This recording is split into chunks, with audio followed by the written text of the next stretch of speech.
எங்கள் மீட்பரும் இரட்சகருமாகிய ஆண்டவராகிய இயேசு கிறிஸ்து நாமத்தில் நன்மையும் கிருபையும் சமாதானம் உண்டாவதாக. வெளிப்படுத்த விசேஷம் 1 அதிகாரம் 3 வசனம் என்ன சொல்கின்றது? இந்த தீர்க்க தரிசன வார்த்தைகளை, அதாவது வேதத்தில் உள்ள வாசைகளை, ஜீவனுள்ள வார்த்தைகளை வாசிக்கிறவர்களும் கேட்கிறவர்களும் மட்டுமல்ல, அதை கை கொள்ளுகிறவர்கள் பாக்கியவான்கள் என்று சொல்லுகின்றது. ஏன்னா காலம் சமீபமாக இருக்கின்றது பிள்ளைகளே. என் ஆண்டவருடைய வருகை மிக சமீபமாயிட்டது. ஆகவே அந்த வருகைக்கு நாங்கள் என்ன செய்தாலும் வருகைக்கு ஆயத்தப்பட வேண்டியவர்களாக இருக்கிறோம். இந்த தியானத்துக்கு உதவியாக லூக்கா 21 அதிகாரம் 36 வசனத்தை எடுத்து வாசிப்போம். லூக்கா 21:36. ஆகையால் இனி சம்பவிக்க போகிற இவைகளுக்கெல்லாம் நீங்கள் தப்பி மனுஷகுமாரனுக்கு முன்பாக நிற்க பாத்திரவான்களாக எண்ணப்படுவதற்கு எப்பொழுதும் ஜெபம் பண்ணி விழித்திருங்கள் என்றார். நானும் நீங்களும் அந்த மனுஷகுமாரனுக்கு முன்பாக நிற்க பாத்திரவானாய் காணப்படுவதற்கும், எவ்வளவுதான் மேன்மைகள் இருக்கலாம், பதவி இருக்கலாம், காசு இருக்கலாம், பணம் இருக்கலாம், சொத்து இருக்கலாம், உயர்வுகள் இருக்கலாம், எல்லாமே இருந்தும் என் ஆண்டவரோட வருகையிலே கைவிடப்பட்டு அவர் முன்ன நிற்க முடியாமல் போனால் இந்த ஊழியங்கள், இந்த மேன்மைகள், இந்த காசு, பணம், இத்தனை வருட கிறிஸ்தவ வாழ்க்கை எல்லாம் என்ன வீணாக போயிடும். முக்கியமான தேவப்பிள்ளைகளோட வாழ்க்கையில மேன்மை நோக்கம் எல்லாமே ஆண்டவர் முன்பாக, அந்த மனுஷகுமார் முன்பாக காணப்படணும். மற்ற எல்லாமே பூஜ்யம். எவ்வளவுதான் காசு, பணம், கோடிக்கணக்காக எனக்கு இருக்கலாம், எவ்வளவுதான் மேன்மைகள் இருக்கலாம், எவ்வளோ ஆசீர்வாதங்கள் இருந்தாலும் என் ஆண்டவருடைய வருகையிலே நானும் நீங்கள் கைவிடப்பட்டு போனால் அதோ பரிதாபம். அது மட்டுமல்ல தேவனுடைய அவருடைய வருகை சரி, அவருடைய நித்திய ராஜ்யத்தில் கூட நானும் நீங்களும் அவர்களுக்கு பாத்திரம்லாம் இருக்கும். அவருடைய முன்பாக துக்கத்தோட இல்ல, சந்தோஷத்தோட நிற்கணும். ஆண்டவரே, நீ அழைத்த நோக்கத்தை, நான் ரட்சிக்கப்பட்ட நோக்கத்தை, நீ எனக்கு கொடுத்த ஊழியத்தை ஆண்டவரை உண்மையாய் நிறைவேற்றேன் என்று சந்தோஷத்தோட நிற்கத்தக்க ஒரு மனோபாக்கி எங்களுக்கு முன்பாக. ஆண்டவர் முன்னு துக்கத்தோட அல்ல, ஆண்டவரே நான் இப்படி நடந்தேனே இப்படி நடந்தல்ல, சந்தோஷத்தோட நான் தேவன் முன்பாக நிற்கணும். அது மட்டுமல்ல, நாங்கள் இன்னும் சிலர் கூட்டம் இருக்கும், நியாய தீர்ப்பின் தண்டனை பெறுவதற்காக, அதற்காக அல்ல. அக்கினியும் கந்தகனும் எரிகிற அந்த கடலுக்கு செல்வதற்காக ஒரு கூட்டம் இருக்கும், அதற்காக அல்ல. இன்னும் கொஞ்சம் பேர் இடது பக்கத்தில் நிற்பார்கள், அதற்காக அல்ல. சபிக்கப்பட்டவராய் சாத்தானுக்கும் அவன் கூட்டத்துக்கும் ஆயத்தப்படுத்தப்பட்ட அந்த இடத்துக்கு செல்வதற்காக அல்ல. வலது பக்கத்தில் நின்று உண்மையுள்ள ஊழியக்காரனே, நீ கொஞ்சத்தில் உண்மையாயிருந்தாய், எஜமானி சந்தோஷத்தில் பிரவேசி என்று அவர் கட்டி அணைத்து அவர் தரும் பரிசு பொருட்களையும் அவர் எங்களுக்காக வைத்திருக்க அந்த கிரீடங்களையும் பெற்றுக்கொள்ளத்தக்கதாய் நாங்கள் எப்போதும் தேவப்பிள்ளைகளே ஜெபம் பண்ணி விழித்திருக்க வேண்டும். தேவப்பிள்ளைகளே, இன்னைக்கு பாருங்க, ஒரு கூட்டம் தேவ கோபாக்கினை எதிர்நோக்கி ஓடிக்கொண்டிருக்கிறது. அந்த கூட்டம், அந்த உலக கூட்டத்தோடு விலகி நாங்கள் எங்களை காத்துக்கொள்ளணும். மனுஷகுமாரனுக்கு முன்பாக பார்த்தவனுக்கு எங்களை ஒன்றிணைத்துக் கொள்ளணும். பாருங்க, என் அன்பு நேசரை, எனக்காக ஜீவனை கொடுத்த அந்த ஆண்டவரை காணும்போது எவ்வளோ பெரிய சந்தோஷம். ஒரு 1000 கோடி கொடுத்திருந்தால் சந்தோஷம், அந்த சந்தோஷம் எப்படி இருக்கும்? என் ஆத்ம நேசரை பார்த்து விட்டேன். ஆனால் அதே நேரம் கைவிடப்பட்டால், ஆண்டவருடைய வருகையிலே நாங்கள் கைவிடப்படுவோமானால், அந்த உபத்தில் காலத்துக்கு போவோமானால் எவ்வளோ கொடூரமாக இருக்கும். அந்த ஆத்ம நேசரை பார்க்கும்போது எவ்வளோ, அவர் சொல்றாரு, மகனின் மகனே, இதா உனக்காக வைத்திருக்க வாடாத கிரீடம், இதா ஜீவ கிரீடம், இதா நீதியின் கிரீடம், இதா மகிழ்ச்சியின் கிரீடம், பெற்றுக்கொள் என்ற நித்திய வாசஸ்தலங்களை காட்டும் போது எவ்வளோ சந்தோஷமா இருக்கும் தேவப்பிள்ளைகளே. அதுக்கு தக்கதாய் தான் நாங்கள் எங்களை பாத்திரவனாய் மாற்றிக்கொள்ளணும். மனுஷகுமார் முன்பாக நிற்பதற்கு நானும் நீங்களும் இந்த பூமியில 70, 80, 90 ஆகும், நான் 100. ஆனால் அங்கு நீடித்த நாட்களாய் நிலைத்திருப்போம். இந்த பூமியில் வாழும் ஒவ்வொரு நிமிடங்களும், இந்த ஒவ்வொரு மணித்தியாலங்களும், ஒவ்வொரு நாட்களும், ஒவ்வொரு மாதங்களும், ஒவ்வொரு வருடங்களும் நானும் நீங்களும் மனுஷகுமார் முன்பாக நிற்க நம்மை ஆயத்தப்படுத்திக் கொள்ற நாட்கள், என்னையும் உங்களையும் தகுதிப்படுத்திக் கொள்ற நாட்கள் தேவர்களே. அதற்கு நானும் நீங்களும் தகுதிப்படுத்திக் கொள்ள வேண்டும். பாருங்க, ஆண்டவர் இந்த வருகையை குறித்து மத்தேயு 24, மார்க்கு 13, லூக்கா 21 ஃபுல்லாக இது வீட்டில் வாட்சி விவரித்து இருக்கிறார். எல்லா வருகையின் அடையாளங்களையும் சொல்லியிருக்கிறார். ஒரு நாள் வெகு சீக்கிரத்தில் அந்த மாபெரும் தீர்க்கதரிசியான என் அன்பு ஆண்டவராகி இயேசு கிறிஸ்துவின் தீர்க்கதரிசனங்கள் நிறைவேற போகின்றது.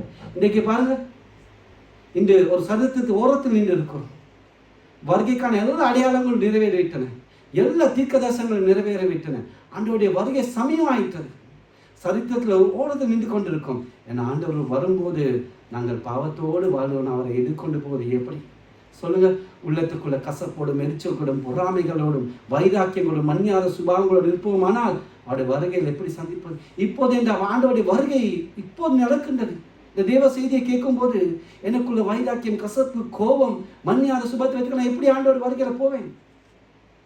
கைவிடப்பட்டவராய் பரிதாபமாய் இருப்போம். எல்லாமே வேஸ்டே கிறிஸ்தவ வாழ்க்கை. அதை விட உலகத்திலே இருந்திருக்கலாமே, ரட்சிக்கப்பட தேவையில்லையே. ஏன் நான் கிறிஸ்தவன் வாழணும்? அதுக்கு தான் ரட்சிக்கப்பட்டிருக்கோம். மெயின் நோக்கம் அதுதான்.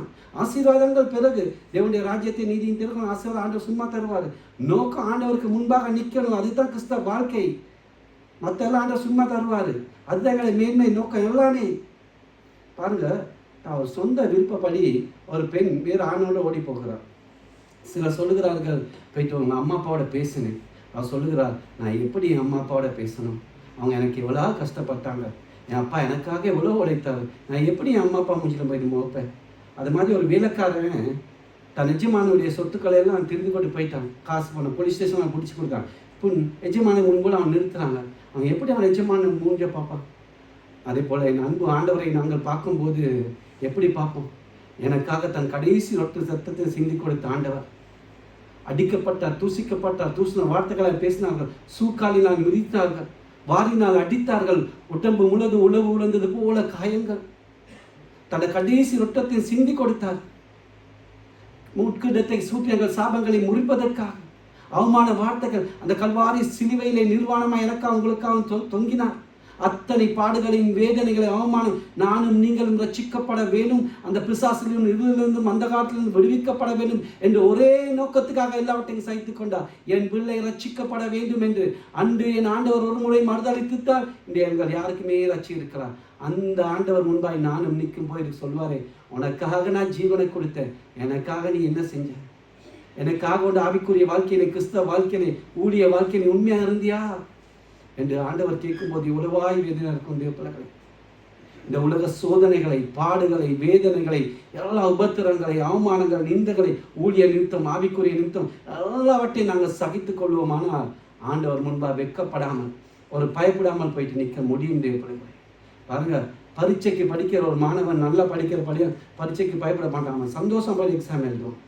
அதே போல் ஒரு எஜமானுக்கு உண்மையாக ஊழியர் செய்கிற ஒரு ஊழியக்காரன் எஜமான உண்மையாக போய் சந்தோஷத்தை பயப்படாமல் சந்திப்பான். ஆகவே நாங்கள் அத்தகைய எங்களுடைய எஜமானனை ஆண்டவராகி இயேசு கிறிஸ்துவை எனக்காக உங்களுக்காக ஜீவனை கொடுத்த அந்த ஆத்ம நேசரை சந்திக்க ஆயத்தப்பட பாத்திரவனாய் காணப்படும். அது எங்களை மேன்மை நோக்கம் எல்லாமே இருக்கும். இந்த நாளிலும் அந்த மனுஷகுமார் முன்பாக நிற்க முடியாமல் சில தடுக்கக்கூடிய காரியங்களை தியானிக்க போகிறோம். அவைகளை நாங்கள் அப்புறப்படுத்தி எங்களை பரிசுத்தப்படுத்திக் கொள்வோம். ஆண்டவர் சொல்ல, இதோ சீக்கிரமாய் வருகிறேன், அவனவன் கிரித்த அவனுக்கு பதில் அடிப்பேன் என்று சொல்லுகிறார். அசுத்தமுள்ளவன் அசுத்தமா இருக்கட்டும், அநியாயம் செய்கிறோம் அநியாயம் செய்யட்டும், நீதி செய்கிறோம் நீதியால், பரிசுத்தமுள்ளவன் இன்னும் பரிசுத்தமாகட்டும். இதோ சீக்கிரம் வருகிறேன். ஆண்டவருடைய வருகை தாட்டு. இந்த செய்தியை கேட்டு இன்னைக்கு நைட்டு யாரும் வந்தா நான் மனம் திருந்தாமல் போனா, எது எங்களோட வாழ்க்கையில் ஆண்டவர் முன்பாக தடுக்கக்கூடிய காரியங்களை பார்த்து அதை அறிக்கை செய்து விட்டுவிடுவோம். தேவப்பிள்ளைகளை, முதலாவது மனுஷகுமார் முன்பாக எங்களை நிற்க தடுக்கிற காரியம் ஜெப குறைவு. பாருங்க, ஒருத்தருடைய வாழ்க்கையில ஜெபம் குறைந்தால் பரிசுத்தம் குறையும். அதுக்கப்புறம் சாட்சியின் ஜீவியம் குறையும். சோதனைக்கு முன்பாக நிற்க முடியாமல், கர்த்தருக்காக எழும்பி பிரகாசிக்க முடியாமல் ஒரு ஜெபம் இருக்க. எத்தனையோ நான் ஊழியக்காரர்களை பார்த்துருக்கேன், சகோதரரை பார்த்துருக்கேன். எத்தனை பாடுகள், வேதனை, துன்பங்கள் வந்தால் கூட அவங்களோட ஜெபம் அவங்கள தாங்கி பிடிச்சிருக்கு. இந்த சபையில் கூட என்ன சொல்ல தெரியும், எவ்வளோ பாடுகள், வேதனை, நாங்கள் எப்படி பதில் இதெல்லாம் தாங்கி கொண்டு இருக்கிறீங்க? காரணம் ஜெபம். எனக்கு பர்சனலாக தெரியும், குடும்பமாக தனியாக ஜெபிச்சு கொண்டே இருப்பாங்க. அந்த ஜெபம் அவ்வளோ பிரச்சனைலேருந்து அவங்கள காப்பாச்சு, அவ்வளோ தாங்கள சக்தியை கொடுத்துச்சு. ஜெப குறைவு தான் தேவப்பிள்ளைகளை மனுஷகுமார் முன்பாக நிற்க தடுக்கிறது.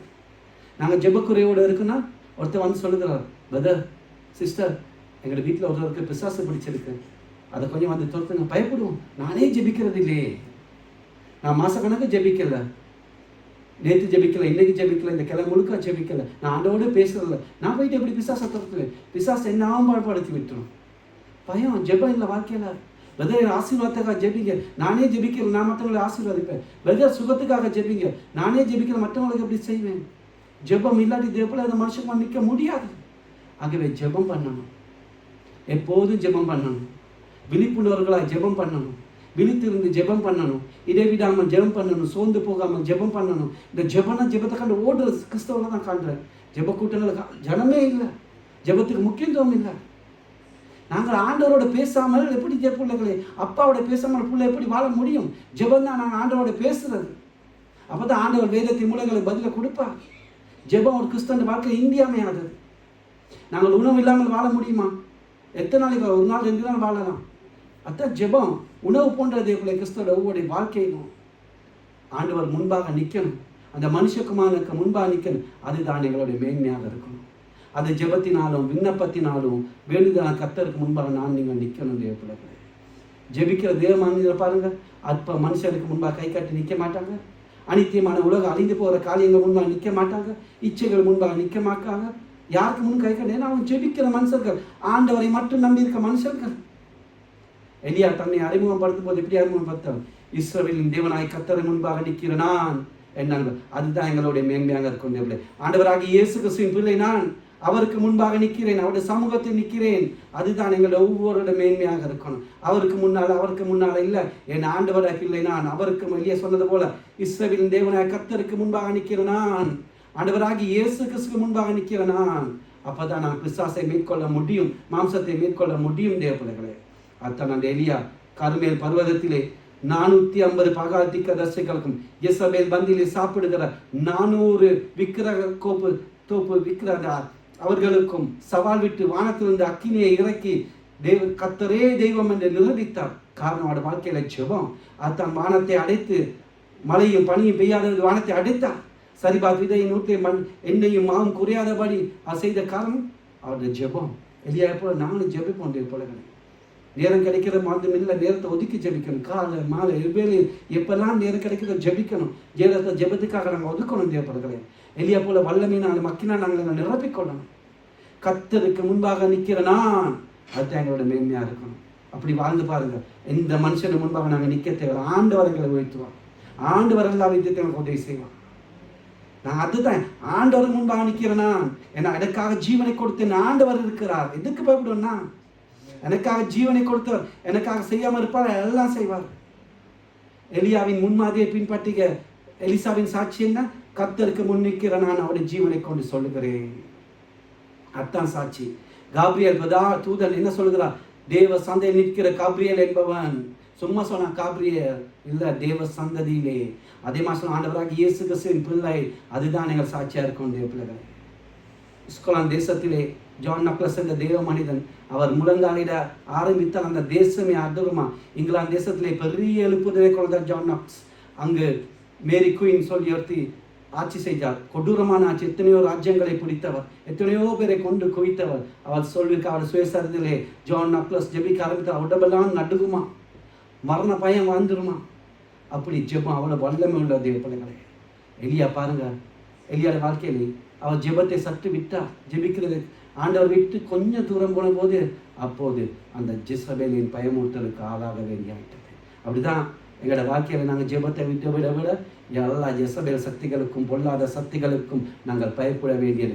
அதனால் தான் சூர செடியின் கீழ் போயிட்டு படுத்து கொண்டார். அது ஜெபம் எங்களோட வாழ்க்கையில் விட்டு போனால் எங்களை பாதிப்பு வரும். எப்போது மனுஷகுமாரமாக நிற்கணும். அதுதான் எங்களோட மேன்மையாக இருக்கணும். இன்னைக்கு நாங்கள் அநேக செய்கிற தவிர என்ன?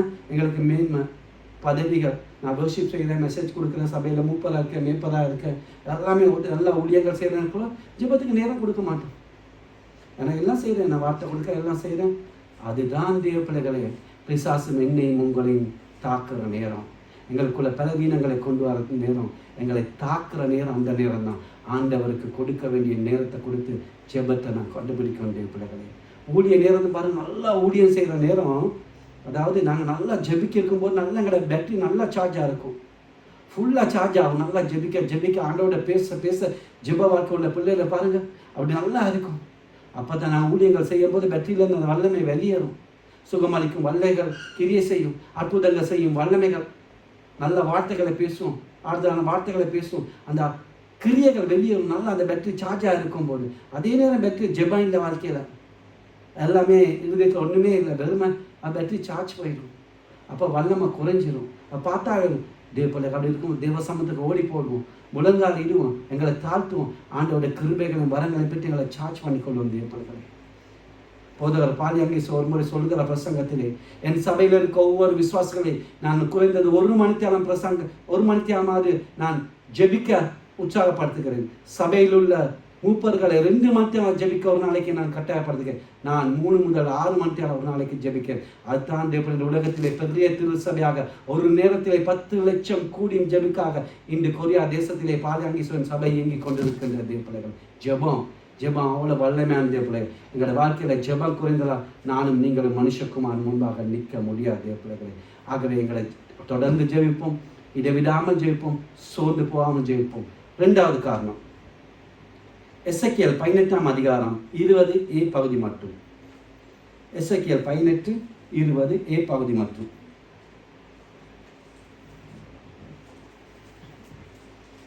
பாவம் செய்கிற ஆத்துமா சாகும். போதும். 2வது காரணம் பாவம். பாவத்தின் சம்பளம் மரணம். பாவங்களை மறைக்கிறவன் வாழ்வடைய மாட்டான். அதை அறிக்கை செய்து விட்டுவர்களோ இரக்கம் பெறுவான். இந்த உலகத்தில் 2 எஜமான்கள் இருக்காங்க. அதே போல நாங்கள் சாய்ஸ் பண்ணிக்கொள்வோம். எங்களோட சாய்ஸ், எங்களோட விருப்பம்.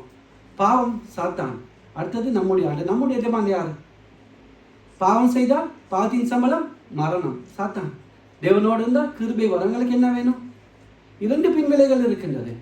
மரணம், அக்கினி கடல், நியாய தீர்ப்பு தண்டனை வேணுமா?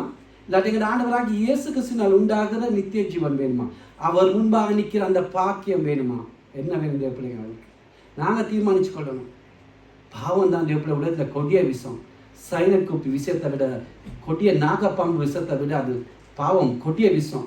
ஏன்னா அது 2மே சரீரத்தை மட்டும்தான் அழிக்கும். இது ஆவி, ஆத்மா, சர்வம் 3ஐயும் அழித்து என்ன செய்யும்? முடிவிலே எங்களை நரகத்துக்கு தள்ளிவிடும் தேவ பிள்ளைகள். என்னுடைய உங்களுடைய அக்கிரமங்கள் தான் தேவனுக்கும் எங்களுக்கு பிரிவினை உண்டாக்குன்றது. நானும் நீங்கள் செய்கிற பாவங்கள் தான் தேவன் எங்களுக்கு செவி கொடுக்காதபடி முகத்தை மறைக்கின்றது. பாருங்கள், உங்களோட ஆதி தகப்பன் ஆதாம் ஏவாள்கள் பாவம் செய்தார்கள். என்ன ஆண்டது?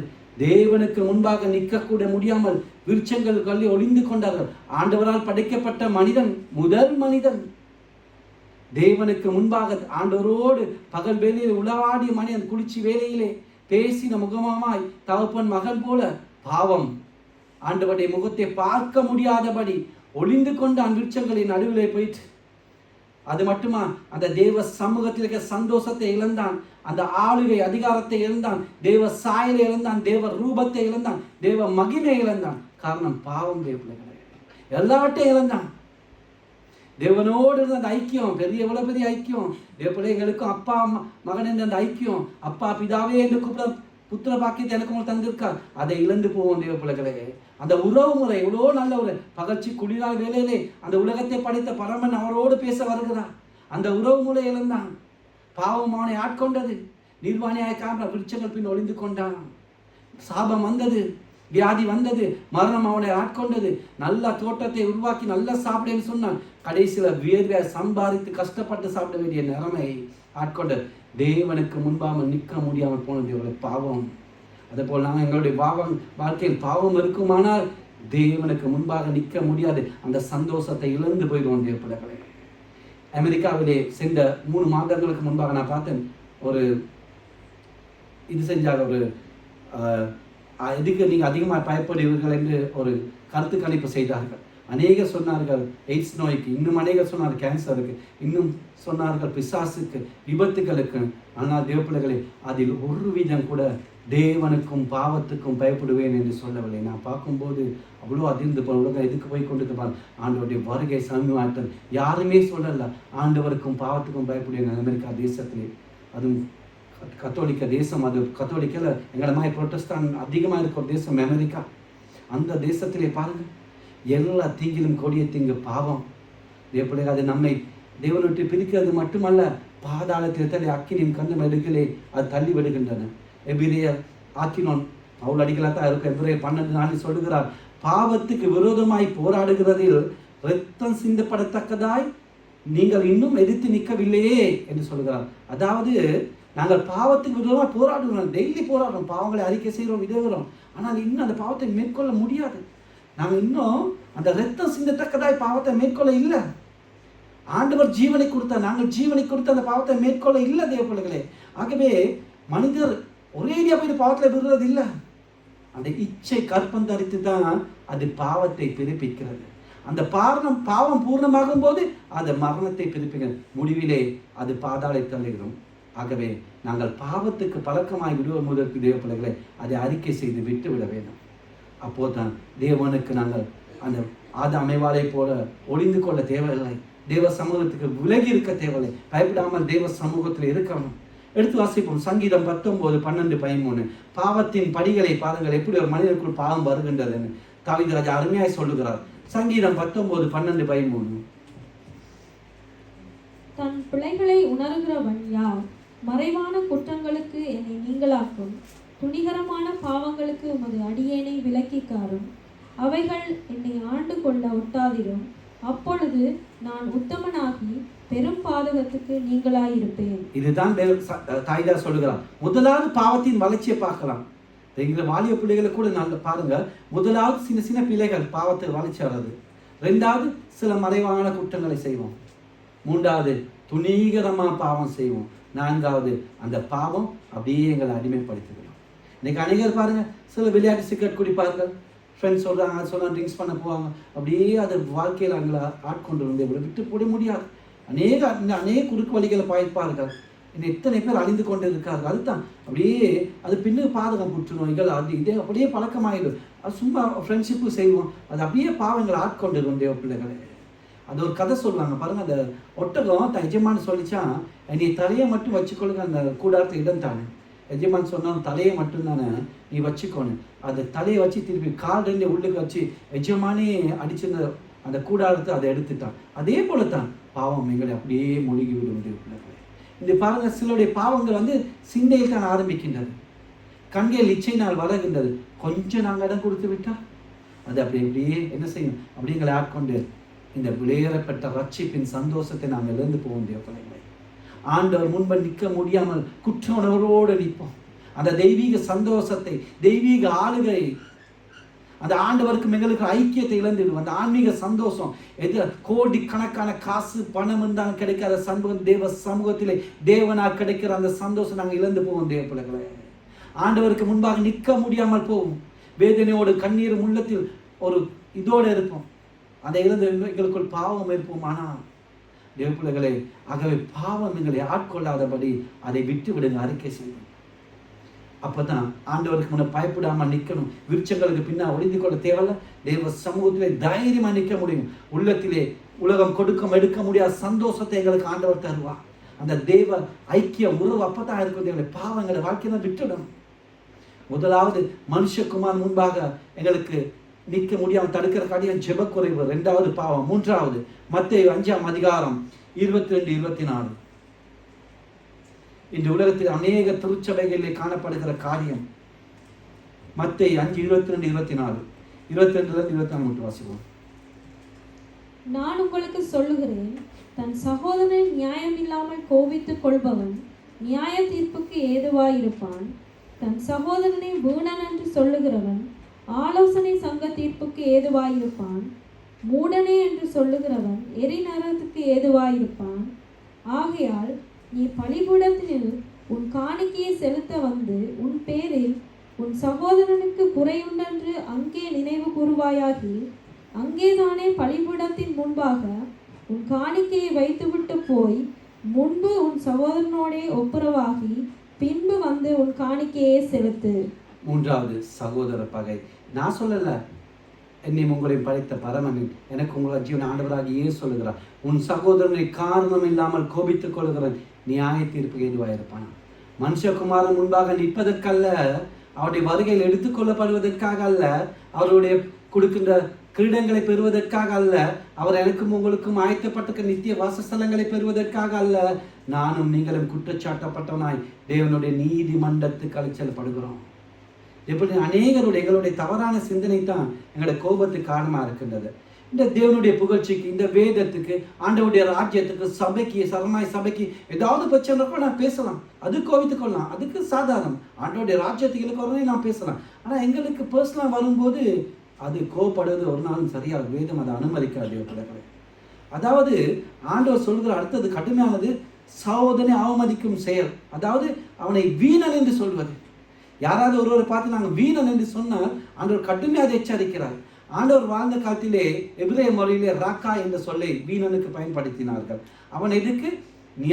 ஆலோசனை சங்கைக்கு எதுவாக இருப்பானா, அதாவது அவன் ஹைகோர்ட்டில் முன்னுக்கு போய் நிப்பாட்டணுமா. அந்த வீணன் என்ற ஒரு சகோதரர், இவன் வீணானவன் என்று சொல்கிறவன் சொல்லக்கூடாது. ஆண்டவர் சொல்கிறார், நான் சொல்லலை, ஆண்டவர் சொல்கிறார். அவன் ஆலோசனை சங்கத்துக்கு ஏதுவாக இருப்பான். ஹைகோர்ட்டில் கொண்டு அவனை நியாயத்துக்கு கொண்டு சொல்கிறார். அடுத்தது ஆண்டவர் கண்டிக்கிற காரணம் 3வது சினம், மற்றவர்களை மூடன் என்று சொல்வது, அதாவது மதியற்றவன் என்று சொல்வது. இவன் மதியற்றவன், மூடன் என்று சொல்வது. இதை எதுக்கு சொல்றது? அர்த்தம் தெரியாமல் நிறைய பேர் சொல்றாங்க. மரணத்துக்கு பாத்திரமான வகையிலே தவறு செய்த ஒருவனைத்தான் சொல்றாங்க. அதாவது இவன் சாக வேண்டும் என்று விருப்பம் கொண்டதான் சொல்றாங்க. இவன் செத்து போகணும், அவனை தான் மூடன் என்று சொல்கிறான்.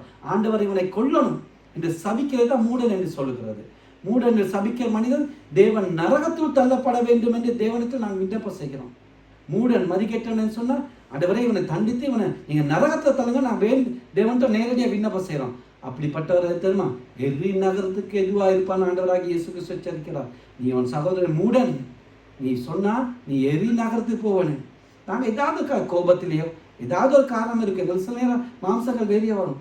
ஏதாவது ஒரு சகோதரர் நிமித்தம் நான் கோபப்பட்டு கண்ணீரோடும் வேதனையோடும் கசப்போடும் துன்பத்தோடும் இருப்போமானால் நான் எவ்வளவு தான் அந்த கோடிக்கணக்கான இந்த காணிக்கை பெட்டியில் போட்டாலும் தசமபாகனை காணிக்கை கொடுத்தாலும் அதை ஆண்டவர் ஏற்றுக்கொள்ள மாட்டார். ஆண்டவர் தெளிவாய் சொல்றார், நான் ஏற்றுக்கொள்ள மாட்டேன். இந்த உடன் விசுவாசிகளோட ஊழியக்காரர்களோடு நாங்கள் ஐக்கியம் இல்லாமல் பிரச்சனையோடு சகோதர பகையோடு இருப்போமானால் நாங்கள் ஏறெடுக்கும் ஆராதனை குடும்ப ஜெபமா, வீட்டில் ஜெபமா இருக்கலாம், தனி ஜெபமா இருக்கலாம், ஆண்டவர் ஏற்றுக்கொள்ள மாட்டார். மனுஷகுமார் முன்பாக நிற்க முடியாது. போய் நான் சபையில் இருக்க சகோதரனோட சகோதரியோட பிரச்சனை சண்டை சஞ்சலை என்ன நிமித்தம் வேதனைப்பட்டு கண்ணீர் எடுக்கும் நீ எடுக்கும் ஜெபம் ஆண்டவர் ஏற்றுக்கொள்ள மாட்டார். சகோதரன் வைத்திருக்கும் வைராக்கியம், கோபம், மன்னியாத சுபாவம் தேவ சமூகங்கள் நிற்க தடுத்து விடும் தேவ பிள்ளைகளை. நல்ல உதாரணம் யாரு? காயின். தன் சகோதரன் ஆபேல் மேல் பொறாமை வந்தது, எரிச்சல் வந்தது, உலகத்தில் முதல் கொலைக்காரனானான். ஆதியாகமம் 4:14 கண்ணீரோடு சொல்லுகிறான். ஆதியாகமம் 4:14 வாசிப்போம். இன்று என்னை இந்த தேசத்திலிருந்து துரத்தி விடுகிறீர், நான் உமது சமூகத்துக்கு விலகி மறைந்து பூமியில் நிலையற்று அலைகிறவனாய் இருப்பேன், என்னை கண்டுபிடிக்கிறவன் அவனும் என்னை கொன்று போடுவானே என்றான். இவன் வேதனையோடு கண்ணீரோடு சொல்லுகிறான். உலகத்தில் இருந்த சனத்தொகையிலே 4 ஒரு பங்கை கொண்டு விட்டு துக்கத்தோடு ஒரு கொலைக்காரனாக அவன் தேவ சமூகத்தை விட்டு போனான். தேவனுக்கு முன்பாக நிற்க முடியாமல் போனான். அத்தான் காயின் சோகமான சரித்திரம். முதலில் தாயும் தகப்பனும் பாவம் செய்தார்கள், தேவ சமூகத்திலே ஒளிந்திருந்தார்கள். இப்போதே முதல் மகன் தன் சகோதரன் வைத்த பகையினால் தேவ சந்தித்து போகிறான். தேவ பிள்ளைகள், இந்த பலிப்பீடம் இருக்கு தானே, இன்றைக்கி இந்த பலிப்பீடம் வந்து எங்களை பேச்சு திறமையோ எங்களுக்கு இருக்க திறமைகளோ காட்டுற பலிப்பீடத்தை இன்றைக்கி நாங்கள் தவறாமல் யூஸ் பண்ணணும். இந்த பலிப்பீடங்கிறது என்ன தெரியுமா? பாவ மன்னிப்பை உண்டாகிற இடம். தேவ பிள்ளைகள், இந்த பலிப்பீடம் என்ன தெரியுமா? தேவனோட ஒப்புரவாக இடம். இந்த பலிப்பீடம் மேன்மையான இடம். மனிதனுக்கும் தேவனுக்கும் மத்தியஸ்தமான இடம் தான் பலிப்பீடம். இந்த பலிப்பீட அக்கினி ஜுவாலியில தான் இறங்கி ஆபிரகாமோடு தேவன் உடன்படிக்கை செய்தான். இந்த பலிப்பீடத்தான் பாவ நிவாரணம் பண்ணி குற்ற நிவாரணம் செலுத்தப்பட்டது. அங்கே தான் கர்த்தரை தொழுந்து கொண்டார்கள். தசம பாகங்களை காணிக்கையை கொண்டு வந்து வைத்தார்கள். அதை பார்த்து ஆனால் வானத்தின் பல்கணிகளை திறந்து போக ஆசீர்வதித்தார். இந்த பலிப்பீடத்தில் இவ்வளவு சொல்லிட்டோமா? இந்த காணிக்கையை விட தசம்பாடு முக்கியமாக எது தெரியுமா தேவ பிள்ளைகளே? சகோதரர்களை ஒப்புரவாக்குவது. அந்த முக்கியத்துவம், அந்த முக்கியத்துவம் ஆண்டவர் சொல்லுகிறார். நீ ஒப்புரவாக கொடுக்கும் காணிக்கையோ தசம்பாக அங்கே இருக்க முடியாது. ஏன் முன்பாக உனக்கு நிற்க தகுதி இல்லை. முதலாவது சகோதரன் ஒப்புராக பின்பு காணிக்க வந்து செலுத்து சொல்கிறார். அப்படிதான் தேவப்பிள்ளை இருக்கணும். பாருங்க, ஒரு மாமியாருக்கும் மருமகளுக்கும் சண்டை. மாமியார் பிளான் பண்ற எப்படி என்ன மருமகளை நான் பனிஷ் பண்றது? அவங்க பூக்கள்லாம் விளக்குமா, பிளான்ட் எல்லாம் அழகா வாங்கி வைப்பாராம். மருமகள் தூண மாமியார் என்ன செய்வா, நைட்டில் போயிட்டு அந்த மண்ணை தோண்டி வேரை மட்டும் தெரியாமல் வெட்டி வச்சிருவாவா. அவருக்கு தெரியாது, தண்ணி எல்லாம் ஊற்றி வச்சிருவாவா. மரம் காஞ்சி போய் மகளுக்கு தெரியாது. அதே போல தான் தேவ பிள்ளைகளை நாங்கள் என்ன செய்யணும்? பகை வெறுப்புகளை தான் பிடுங்கணும், கசப்புகளை தான் பிடுங்கணும், வைராக்கியங்களை தான் பிடுங்கணும். ஆனால் பழி வாங்கும்படி மரச்செடி கொடிகளை பிடுங்கக்கூடாது.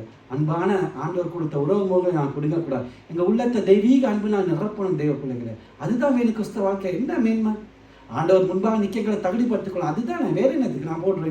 இவ்வளோ கஷ்டப்படுறோம், இவ்வளோ அர்ப்பணிக்கிறோம். நீங்கள் எத்தனையோ பேர் ஞாயிற்றுக்கிழமை சந்தோஷமா சினிமா பீச் அங்கங்கே இருக்கோம். ஏன் தேவ சமூகத்தில் ஜெபத்துக்கு ஆண்டவர் கொடுத்து செய்யணும்? ஆண்டவர் நான் ஆண்டவர் முன்பாக நிற்கணும். இந்த அனித்தியமான உலகத்தில் அல்ல, நித்தியமான உலகத்திலே கோடி கோடி வருஷான ஆண்டவர் சமூகத்திலே சந்தோஷமாய் நேசரை காண வேண்டும், அவர் மடியிலே இருக்க வேண்டும், அவரோடு உறவாட வேண்டும். அதுக்காக தான் இருக்கிறோம். அதான் எங்களை எல்லாம் சொல்ல அந்த தேவ ஆவியங்களை ஊற்றப்பட வேண்டும், தேவனுக்காக முன்பாக நிற்க வேணும். தேவ பிள்ளைகளே, 1 யோவான் 4:20-21. 1 யோவான் 4:20-21. தேவனிடத்தில் அன்பு கூறுகிறேன் என்று ஒருவன் சொல்லியும் தன் சகோதரனை பகைத்தால் அவன் பொய்யன். தான் கண்ட சகோதரனிடத்தில் அன்பு கூறாமல் இருக்கிறவன் தன் காணாத தேவனிடத்தில் எப்படி அன்பு கூறுவான்? தேவனிடத்தில் அன்பு கூறுகிறவன் தன் சகோதரனிடத்திலும் அன்பு கூற வேண்டும் என்கிற இந்த கற்பனையை அவராலே பெற்றிருக்கிறோம். யாராவது நான் ஆண்டவரை நேசிக்கிறேன், எப்படி? முழு இதயத்தோடு நேசிக்கிறேன், முழு ஆத்மாவோடு நேசிக்கிறேன், முழு பலத்தோடு நேசிக்கிறேன், ஆண்டவருக்காகவே வாழ்கிறேன், ஆண்டவருக்காகவே நேசிக்கிறேன், ஆண்டவருக்காகவே நான் ஊழியம் செய்கிறேன் என்று வெட்டறிக்கை செய்துவிட்டு சபையில் இருக்க சகோதரனை வெறுத்தால் எந்த வித பயனும் இல்லை. உண்மைதான் தேவ பிள்ளைகளே. பாருங்க, ஒரு சைக்கிளில் கம்பிகள் எப்படி அந்த எல்லாமே ஒன்றோடு ஒன்று இருக்கும்போது சபையில் விசுவாசிகள் அப்படியே இருக்கணும், சகோதர பார்க்க இருக்கக்கூடாது. கர்த்தரை எவ்வளவா நெருங்கி இருக்கிறோமோ அதே மாதிரி அதிகமாக நம்முடைய உள்ள விசுவாசிகள் அன்பு பாராட்டணும், பகை உணர்வு இருக்கக்கூடாது. வேதம் தெளிவாக சொல்லுகிறது. உண்மையாக கர்த்தரை ஆண்டவராக இயேசு கிறிஸ்து முழு இதயத்தோடு முழு ஆத்மாவும் பலத்தோடும் ஆண்டவருக்காக நான் ஜீவனை கொடுக்க, ஆண்டவருக்காக வாழ்ற ஒரு நான் விசுவாசியாக இருந்தால், நான் ஒரு ஊழியக்காரர் இருந்தால், நாங்கள் அந்த அதே சபையில் உள்ள எளிமையான விசுவாச இடத்துல அந்த அன்பை பாராட்டணும். பாரபட்சம் கூட அவருக்கு ஒரு மாதிரி, ஊழியக்காரருக்கு ஒரு மாதிரி, இவருக்கு எல்லா இடத்துலையும் அன்பு சமமாக இருக்கணும். ஒரு துளி கூட விசுவாசிடத்திலோ சகோதரத்திலே அன்பு காட்டாமல் ஆண்டவத்தில் அன்பு பாராட்ட முடியாது. அது மாய்மாலமான அன்பு, போய் நாம் அனுதிர காண்கின்ற சகோதரத்தில் அன்பு காணாமல் காணாத தேவனத்தில் அன்பு கூறுவது எப்படி? போய்த்தானே தேவ பிள்ளைகளை. இந்த கிறிஸ்தவத்தில் நடக்க அர்த்தம் ஆண்டவரை நேசிக்கிற, ஆண்டவரை முக்கா ஜீவனை கொடுப்பேன். நீ சபையில் இருக்க விசுவாசியே உடல் இருக்க சகோதரி அன்பு செலுத்தணும், காணாத தேவனத்தில் எப்படி அன்பு செலுத்த? போய்த்தானே கிறிஸ்தவ வாழ்க்கை. நாங்கள் தேவனத்தில் அன்பு கூறுவது போல சகோதரத்தில் அன்பு கூறணும். பகை வைத்துக் கொள்ளக்கூடாது தேவ பிள்ளைகளை. அப்படி வைத்துக் கொள்வோம், ஆனால் அந்த காயினை போல மனுஷகுமார் முன்பாக நான் நிற்க முடியாது. அந்த எரிச்சல் கசப்பு பொறாமை எங்களுக்குள் வருமானால் தேவ சமூகத்தை விட்டு விலகி மனுஷகுமார வருகையில கைவிடப்பட்டவர்களாய் காணப்படுவோம். நீ காண்கின்ற சகோதரத்தில் அன்பு கூறாமல் காணாத தேவத்தில் அன்பு கூற முடியாது. இப்படிப்பட்டவனாயிருப்பால் நிச்சயமாக மனுஷகுமார் முன்பாக நிற்க முடியாது பிள்ளைகளை. கடைசியாக அங்கே முதலாவது ஜெபக்குறைவு, 2வது பாவம், 3வது சகோதர பகை, கடைசியாக ஏசாயா 2ஆம் அதிகாரம் 11-12 வசனங்களை வாசிப்போம்.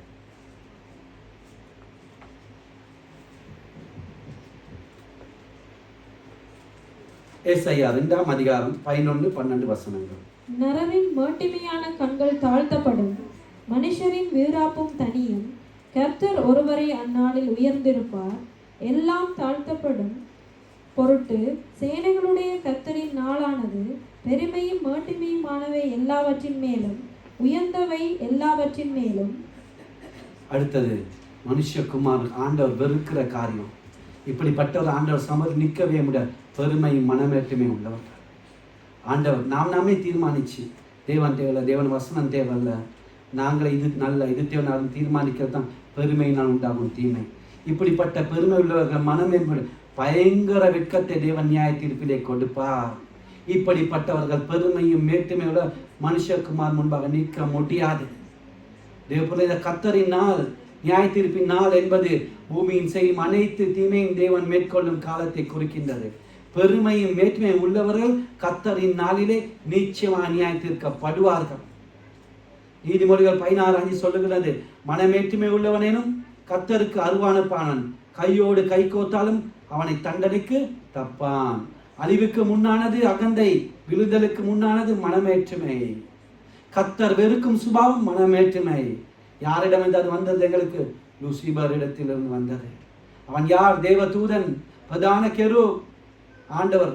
அவன் பெருமை மனமேற்றுமை கொண்டான், கீழே தள்ளப்பட்டான், சாத்தான் விழுந்தான். முன்பு அவன் எப்படி இருந்தான் தெரியுமா தேவ பிள்ளைகளே? அவன் எப்படிப்பட்டவனா இருந்தான் சாத்தான் லூசிபர் தெரியுமா? அவன் காப்பாற்றப்படுவதற்காக அபிஷேகம் பண்ண கெரு, தேவனுடைய பரிசுத்த பர்வதத்திலே அவனை ஆண்டவர் வைத்தார். அக்கினிமய கற்களிலே நடுவிலே உலாவினான். அவன் விசித்திரமாக செய்யப்பட்ட மோதிரம் சாத்தான். அவன் ஞானத்தாலும் பூர்ண அளவுள்ளவன். அப்படிப்பட்டவன் தான் லூசிபர், சாத்தான். அழகா ஆண்டவர் பாய்ச்சான். பெருமை மட்டுமே எங்களுக்கு அப்படித்தான். நல்லா பிரசங்கிக்க திறமை இருக்கலாம், நல்லா வர்ஷிப் செய்ய திறமை இருக்கலாம், நல்லா காசு இருக்கலாம், பணம் இருக்கலாம், பதவியில் இருக்கலாம், மேன்மைகள் இருக்கலாம், உயர்வுகள் இருக்கும். ஆனால் பெருமை கொள்வோமானால், மனமேற்றுமை கொள்வோமானால் ஒரு நிமிஷத்தில் கனிகளை சாத்தான் எப்படி ஆண்டவர் அவனை பாதித்திருந்தார். அவன் வர்ஷிப் லீடர். ஆண்டவரை துதிக்க அவனுக்குள் பெருமை வந்தது, மனமேற்றுமை வந்தது, தள்ளி விட்டார். எப்படி அவன் வச்சார்? அவ்வளோ ஞானம், அவ்வளோ அழகு அவனுக்கு. ஒருவன் பெருமை மனமேற்றுமை கொள்வானானால் தேவன் அவனை எதிர்த்து நிற்கலாம். தாழ்மை உள்ளவத்தை அவர் கிருபையா நிற்கலாம். ஆண்டவராக இயேசு கிறிஸ்துவ தாழ்மையை தழைத்துக் கொள்வோம் பிள்ளைகளை. அந்த முன் உதாரணம், எக்ஸாம்பிள் நம்முடைய ஆண்டவர் இருக்கார். மனுஷனுக்கு முன்பாக கத்தருமா நம்மை தாழ்த்து ஜீவிப்போம். பெருமை உள்ளவர் தேவனை நோக்கி எவ்வளவுதான் கூப்பிட்டாலும் அவர் மறு உத்தரவு கொடுப்பது இல்லை. பாருங்க, எவ்வளவுதான் நீங்க கூப்பிடுங்க ஆண்டவரை, எவ்வளவுதான் அவங்களோட தேவைகளை கூப்பிடுங்க. பெருமை இருக்குமானால் மனமேற்றுமா ஆண்டவர் உங்களோட ஜெபத்தை கேட்க மாட்டார், மறு உத்தரவு கொடுக்க மாட்டார். பெருமை பேசுகிற நாவலை ஆண்டவர் அழுத்து போடுவார். வேதம் சொல்லுகின்றது, பூமியில் நீதி தீர்க்கும் நியாயாதிபதி ஒரு நாள் அந்த பெருமை உள்ளவரை நிச்சயமாய் அதில் அதுவும் கிறிஸ்தவர்களுக்கு அதிக தண்டனை கொடுக்கப்படும். இன்னைக்கு சிலருக்கு பண பெருமை, சிலருக்கு படிப்பு செலுமை, சிலருக்கு அழகு பற்றிய பெருமை, சிலருக்கு எத்தனையோ பெருமைகள் இருக்கின்ற தேவ பிள்ளைகளே. எல்லா பெருமையிலும் பெரிய பெருமை என்ன தெரியுமா? ஆவிக்குரிய பெருமை. இன்னைக்கு சொல்லுவோம் நாங்கள் அந்த சபை இப்படி, இந்த சபை இப்படி, அந்த சபையில் எங்களோட சபையில் நல்ல பிரசங்கம், எங்களோட சபையில் இப்படி, அந்த சபையில் இப்படி பேசக்கூடாது தேவ பிள்ளைகளே. இன்னொரு ஊழியக்காரை தாழ்த்தி பேசக்கூடாது அன்பான வாலிப பிள்ளைகளே.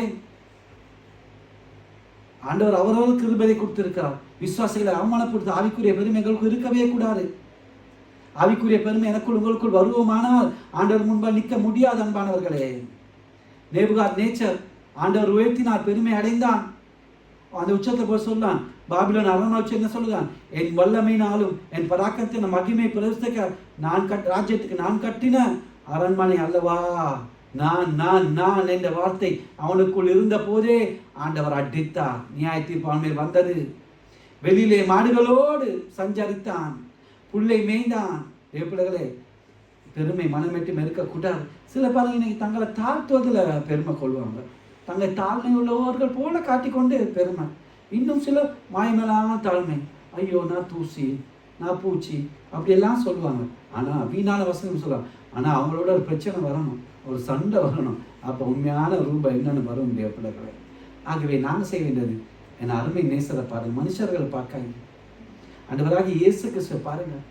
வானத்தையும் பூமியையும் படைத்த பரமன், பொண்ணும் அவருடைய, வெள்ளியும் அவருடைய, அவருடைய நிலம் எல்லாமே, இந்த உலகமே அவருடைய தேவ பிள்ளைகளே. ஒரு எளிமையான தோளத்திலே, மாட்டு தோளத்திலே பிறந்தார். தாழ்மையோடு ஊழியம் செய்தார். அவர் பிரயாணம் செய்தது இரவலாங்க வாங்கப்பட்ட கழுதையும் மற்றோடைய படகுமாய் இருந்தது. ஒரு அடிமை போல சீசனின் பாதைகளை கழுவினார். கத்தர் நடந்து பட்டணங்களால் ஊழியம் செய்தார், தெருக்களை உபதேசித்தார். அந்த தாழ்மையை நாங்கள் அறிந்து கொள்வோம். மனுஷ தாழ்மை இல்லை, ஆண்டவருடைய தாழ்மையை அறிந்து கொள்வோம். கடைசியாக பிலிப்பர் 2ஆம் அதிகாரம் 6-8 வசனங்கள் வாசிப்போம். ஆண்டவருடைய தாழ்மையை பார்ப்போம். நாங்கள் வேதம் சொல்லுகின்றது, பிலிப்பியர் 2ஆம் அதிகாரம் 6, 7, 8 வசனங்கள். அவர் தேவனுடைய ரூபமாயிருந்தும் தேவனுக்கு சமமாயிருப்பதை கொள்ளையாடின பொருளாக எண்ணாமல் தம்மை தாமே வெறுமையாக்கி அடிமையின் ரூபம் எடுத்து மனுஷர் சாயலானார். அவர் மனுஷ ரூபமாய் காணப்பட்டு மரண பரியந்தம், அதாவது சிலுவையின் மரண பரியந்தமும் கீழ்ப்படிந்தவராகி தம்மை தாமே தாழ்த்தினார். ஆண்டவராகி இயேசு கிறிஸ்து 100% மனுஷனா தான் வந்தார் அந்த பூமிக்கு. நீ கிறிஸ்துவ படிக்கல பார்த்துருக்கலாம். எல்லாம் சழுந்தாரு, பசி இருந்தது, மனுஷ ரூபமாக தான் வந்தாரு. ஏன்னா பாவமில்லாத ஒருவர் வந்தால் தங்களை மீட்க முடியும். அவருடைய தாழ்மையை பாருங்க, கடைசி மரண பரியந்தம் தன்னை தாழ்த்தினார். அவரை ஏசினார்கள், குட்டினார்கள், அடித்தார்கள், சுவினால் முட்டித்தார்கள், வாரம் அடித்தார்கள், அவமானப்படுத்த நிந்தைப்படுத்தினார்கள். தன்னை தாழ்ந்தவராக கீழ்ப்படிந்தார். ஆகிய அந்த தாழ்மையை நம்ம கற்றுத்தருகிற ஆண்டவர் என்ன சொல்கிறார்? நான் சாந்தமும் மனத்தாழ்மையாக இருக்கிறேன், என் நுகத்தை உங்கள் மேல் ஏற்றுக்கொண்டு என்னிடத்தில் கற்றுக்கொள்ளுங்க, அப்போ உங்கள் ஆத்மாக்கு இறைப்பாத கிடைக்கும். அந்த தாழ்மையை நான் கற்றுக்கொள்வோம் தேவ பிள்ளைகள். கிருபை ஒரு நதியை போன்ற தேவ பிள்ளை. ஒரு நாள் அதை மேலே ஏறி செல்லாது. நதி பார்த்துருக்கீங்களா எப்படி போகுமா? நதி இல்லை, அது தாழ்மை உள்ள பள்ளத்தை நோக்கி தான் நதி வரும். அதே போல தான் தேவ பிள்ளைகளை, எங்களுடைய உள்ளங்களை நாங்கள் தாழ்மை உள்ளவரை கிருபையாக நிறைக்கும் போது அந்த அபிஷேக நதிகள் கிருபையா எங்களை நிரப்பும் தேவ பிள்ளைகள். பழங்கள் எல்லாம் நிரப்பும். தாழ்மை உள்ளவருக்கு தான் தேவன் கிருபையா அளிக்கிறார். அவர் பெருமை உள்ளவர்களுக்கும் மனமேற்றுமை உள்ளவர்கள் தேவனை எதிர்த்து நிற்கிறார். ஆகவே எங்களுடைய மேன்மை, நோக்கம், எங்களோட வாழ்க்கையில குறிக்கோள் எல்லாமே என்னதான் இருக்கணும்? என் ஆண்டவர் முன்பாக நான் நிற்கணும். மனுஷகுமாரன் வருகையில் நான் எடுத்துக்கொள்ளப்படணும். நான் கைவிடப்பட்டவனாய் அந்த 7 ஆடங்கள் அந்த மகா உபத்திரவ காலத்திலே அந்த பிசாசின் ஆட்சியிலே நான் இருக்கக்கூடாது ஆண்டவரே. அதுக்கு முன்னாடி நீ வருகை நான் எடுத்துக்கொள்ளப்படணும் ஆண்டவரே. அதுக்கு என்னை தகுதிப்படுத்தும் ஆண்டவரே. அதற்கு தடையாக இருக்கின்ற என் வாழ்க்கைக்கு ஜெபக்குறைவு, எனக்குள் இருக்க பாவங்கள், மறைவான பாவங்கள், வெளிப்படையான பாவங்கள் எல்லாத்தையும் அறிக்கை செய்து விட்டுடுங்க ஆண்டவரே. எனக்குள் சகோதர பகை தேவையில்லை ஆண்டவரே. ஆண்டவரே, நான் சபையில் காணுகிற விசுவாசியை, காணுகிற சகோதரனை நேசிக்காமல் உண்மை நேசிப்பேன் நான் சொல்வேன், ஆனால் நான் பொய்யன் ஆண்டவரே. ஆண்டவரே, எனக்குள் பெருமை, மனமேற்றுமை தேவையில்லை ஆண்டவரே. நீ ஆண்டவரே இந்த உலகத்தை படைத்த பரமனாயிருந்தால் அந்த உலகமே உம்முடையதா இருந்தாலும் ஆண்டவரே, நீ ஒரு தாழ்மையின் கோலம் பூண்டு மாற்று தொழுவத்திலே பிறந்தீரே ஆண்டவரே. தாழ்மையாய் சீடர்களை கால்களை கழுவினே ஆண்டவரே. உமது தாழ்மை எனக்கு வேண்டும் ஆண்டவரே. நம்முடைய வருகையிலே காணப்பட வேண்டும் ஆண்டவரே. அதுக்கு என்னை தகுதிப்படுத்தும், கிருபைப்படுத்தும் ஆண்டவரே. அதே என்னுடைய வாழ்க்கையிலே மேன்மையாக இருக்கட்டும் என்று நாங்கள் சொல்லுவோம். இந்த பாடலை படிக்கும் போது சகோதரன் அந்த மீதியான காரியங்களை நடத்துவார்.